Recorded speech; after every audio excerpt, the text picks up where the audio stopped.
बिस्मिल्लाहिर्रहमानिर्रहीम इय्याक नअबुदु व इय्याक नस्तईन।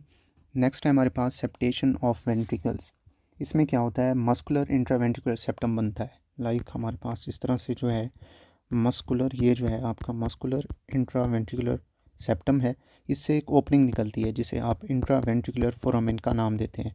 फर्दर इससे ऊपर एक हमारे पास होता है सेप्टम जिसे आप एओर्टिकोपुल्मोनरी सेप्टम का नाम देते हैं। ठीक है, अब ये एओर्टिकोपुल्मोनरी सेप्टम क्या करेगा, ये फ्यूज़ होता है आपके जो है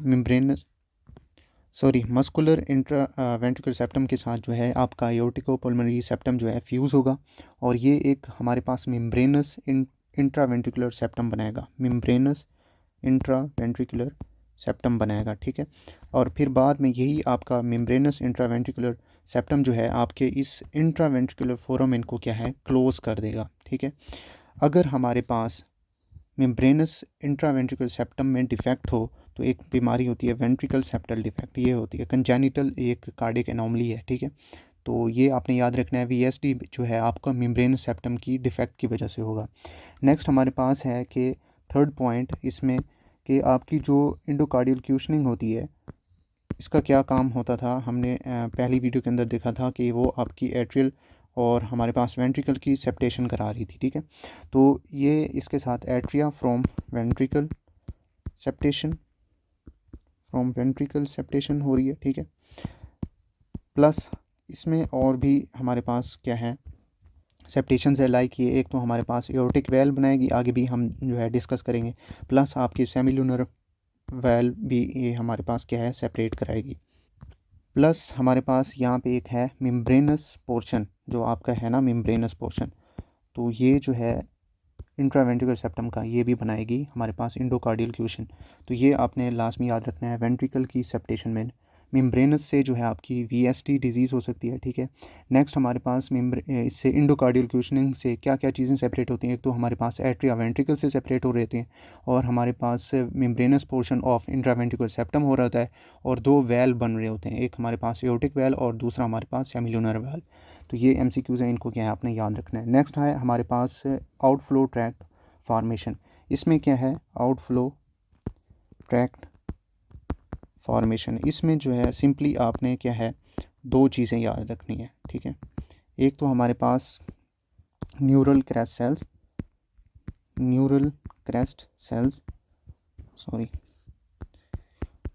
याद रखना है। ये हमारे पास क्या है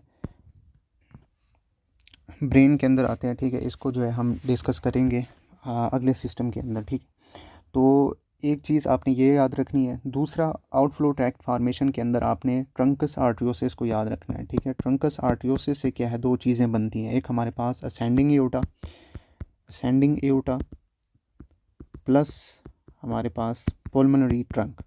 ये एमसीक्यूज़ है, ये आपने सिर्फ इसमें याद रखना है। ठीक है, अगर हमारे पास कोई लाइक ट्रंकल एबनॉर्मलिटी है, ट्रंकल आर्टियोसिस की कोई एबनॉर्मलिटी है, तो उसके अंदर क्या डिजीज़ हो सकती हैं, एक तो हमारे पास ट्रांसपोजिशन ऑफ ग्रेट आर्टरी हो सकती है। ठीक है, इनको जो है फर्दर हम डिस्कस करेंगे बाय टॉपिक वाइज। तो नेक्स्ट हमारे पास स्टॉफ हो सकता है, टेट्रोलॉजी ऑफ फैलेट हो सकता है। नेक्स्ट हमारे पास परसिस्टेंट क्या है, ट्रंकस आर्टियोसिस हो सकता है। तो बस इसमें जो है आपने आउटफ्लो ट्रैक्ट फॉर्मेशन में ये चीज़ें याद रखनी है, एक न्यूरल क्रेस्ट सेल की माइग्रेशंस, दूसरा ट्रंकल आर्टियोसिस क्या बनाता है, असेंडिंग एओर्टा और पल्मोनरी ट्रंक। और बीमारियां कौन सी हो सकती हैं, लाइक हमारे पास अगर इसमें डिफेक्ट आ जाए तो लाइक टेट्रोलॉजी ऑफ फैलेट हो सकती है, ट्रांसपोजिशन ऑफ ग्रेट आर्टरीज हो सकती है और परसिस्टेंट जो है ट्रंकस आर्टियोसिस हो सकती है। नेक्स्ट है हमारे पास वेल्व डेवलपमेंट। वेल्व की डेवलपमेंट कैसे होती है, यहाँ पे हम देख लेते हैं वेल्व की डेवलपमेंट कैसे होती है। टोटल जो है आपके क्या है, चार वेल्व होते हैं हमारे पास, एओर्टिक वेल्व, ठीक है, और पल्मोनरी वेल्व और हमारे पास mitral and tricuspid valve. Aortic और पल्मोनरी वेल्व जो है ये कहाँ से डिराइव्ड हो रहे होते हैं, आपकी इंडोकार्डियल क्यूशन से। ठीक है, इंडोकार्डियल क्यूशन ऑफ आउटफ्लो ट्रैक्ट से जो मिट्रल और ट्राइकस्पिड हैं वो भी आपकी इंडोकार्डियल क्यूशनिंग से ही डिराइव्ड होते हैं, लेकिन वो फ्यूज्ड होकर हो रहे होते हैं with the AV canal, atrioventricular canal के ज़रिए से। ठीक है, आपके जो मिट्रल और हमारे पास ट्राइकस्पिड वेल्व हैं ये क्या है, डिराइव्ड होते हैं from the fusion of endocardial cushion of AV canal, atrioventricular canal से। ठीक है, अगर हमारे पास वेल्वुलर कोई एनोमली होगी, लाइक हमारे पास मिट्रल स्टेनोटिक हो सकती है, एओर्टिक स्टेनोसिस हो सकती है, ठीक है, रिजर्जिटेशन हो सकती है, एओर्टिक रिजर्जिटेशन या मिट्रल रिजर्जिटेशन, ठीक है, ये हमारे पास बीमारियाँ, इनको जो है हम आगे डिस्कस करेंगे।